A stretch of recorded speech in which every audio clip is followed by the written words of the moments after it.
Once you have eliminated the impossible, whatever remains, however improbable, must be the truth.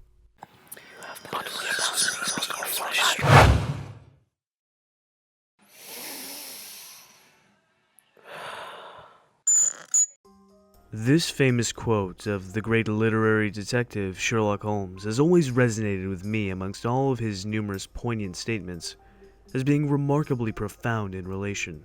Perhaps this is because out of all the things that encompass and are involved in deduction that I have studied and trained in for the last 3 years, and am continuing to learn and develop and hone every day, this one thing that is touched upon in this quote is something that I am familiar with in the way that I have thought and processed information for most of my life.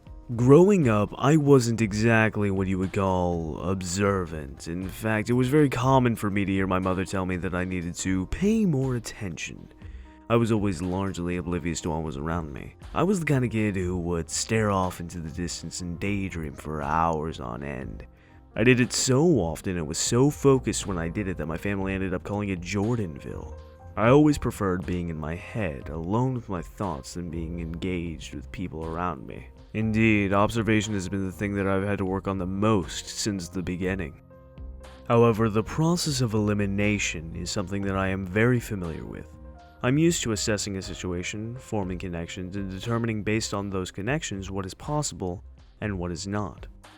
So, applying the process of elimination to the process of deduction has been a rather smooth transition for me. Now, what I refer to as deduction is not purely deductive reasoning. In fact, in this process we use multiple forms of reasoning cooperatively to gather and process information. Now, I will be explaining this in depth in the near future, but for now I only have time for some brief explanations to aid my explanation of the process of elimination. So trust that there will be a more complete dissection and comparison of the process that we talk about on this channel, and the definitions of deductive, inductive, and abductive reasoning to come in the near future. Today, however, we are focusing on the process of elimination. Jeanette! Process of elimination.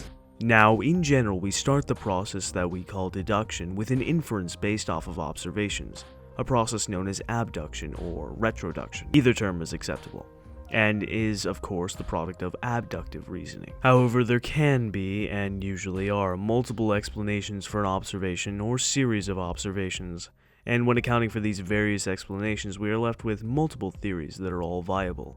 In this case, it can be difficult to determine which is correct and figure out what something actually is. However, it can be more efficient to determine what something is not. In essence, eliminate the impossible, and see what remains.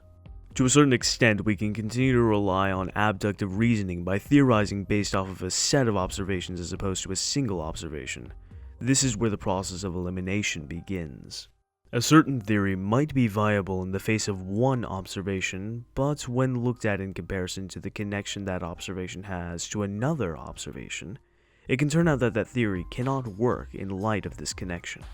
Think of it a bit like a Venn diagram, where you have two circles representing two observations, each circle containing the factors specific to that piece of data, and the section where they overlap containing the factors they have a connection on or have in common. A theory that conforms to the facts pertaining to one observation but not another, or not to the factors they share in common, is an impossible theory, if we are accepting the observations and their connection to be true.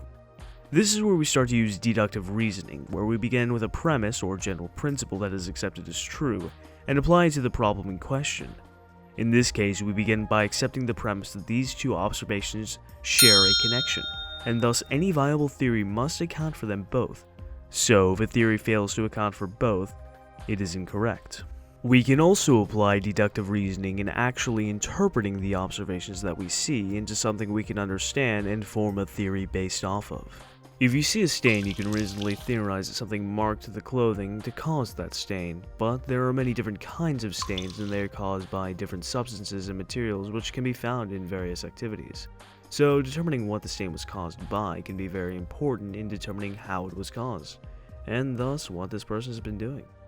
If you see a man in a mechanic's workshop with dark stains on his hands and boots, you can infer abductively that he is a mechanic and those stains are oil. However, if you see a man in the store wearing normal clothes but with work boots that have dark stains on them, you can no longer determine what the stain is from the observable evidence alone, only that it exists, and you have to introduce new information into this problem.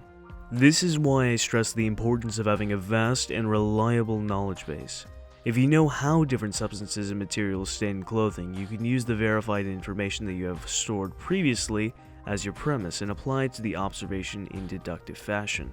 If the unknown stain does not match what you know to be a grass stain, then it is not a grass stain. If it matches what you know to be an oil stain, then it is an oil stain, comparing the observation to various confirmed premises and determining what fits.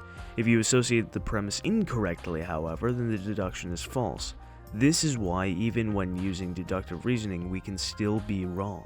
In the process of elimination, we use deductive reasoning to eliminate abductively drawn theories and interpret observations.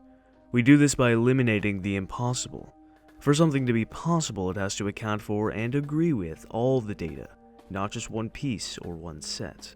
Probability does play a factor. In abductive reasoning, we favor the most likely explanation of observations. However, our quote states, "Whatever remains, however improbable, must be true." If you are left with only one conclusion that accounts for all the evidence and have interpreted the observations correctly, then whatever remains, however improbable, is more likely than any other explanation, as we have ruled them all out as being impossible. Unfortunately, sometimes things are not so neat. We can lack sufficient data to come to only one conclusion that accounts for everything, but rather multiple conclusions that account for everything that we have observed and all prior confirmed data we have connected to those observations. In this case, determining what is the most likely is a bit tricky, as we have narrowed things down as far as we can possibly go at this point, and determine their likelihood as equivalent based off the available evidence. In such a scenario, one must search for more information pertaining to the problem in order to go further. If, however, there is no opportunity to do this, then you must be content with settling with multiple possible conclusions. As Sherlock Holmes also said, it is a capital mistake to theorize before one has data.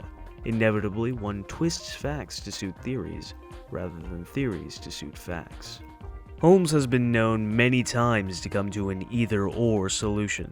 And this is true for real-life mentalists as well. Just take a look at my video on 5 real-life Sherlock Holmeses. I've seen at least 3 of those men, and one I've read about on that list, come to exactly the same situation as what I've described. However, rest assured, I have never come down to anything more than 3 reasonable conclusions when I put my mind to a problem. And more often than not, when I am in this situation, I come to only 2. With practice, you'll get to the stage where you can do something really cool. You'll be able to anticipate various pieces of evidence that would be accounted for in one theory and not the others, and then look to see if such evidence is there. And sometimes with a well-placed question or Barnum statement, you can find that evidence, or find that evidence is not there, both of which would eliminate a certain theory. As I stated earlier in this video, I will be making a video explaining in depth how we employ the different forms of reasoning in this process, as I know there have been people commenting concerning that topic, and that is something that I want to clear up. And in fact, that video is going to be the start of a new series which is going to be geared more towards the practical applications of this skill, as I said I would be doing, so look forward to that. On a closing note, I want to thank you all for 10,000 subscribers. We hit that milestone earlier this week, so thank you all for your support, and welcome to all you new aspiring detectives who have joined the channel recently.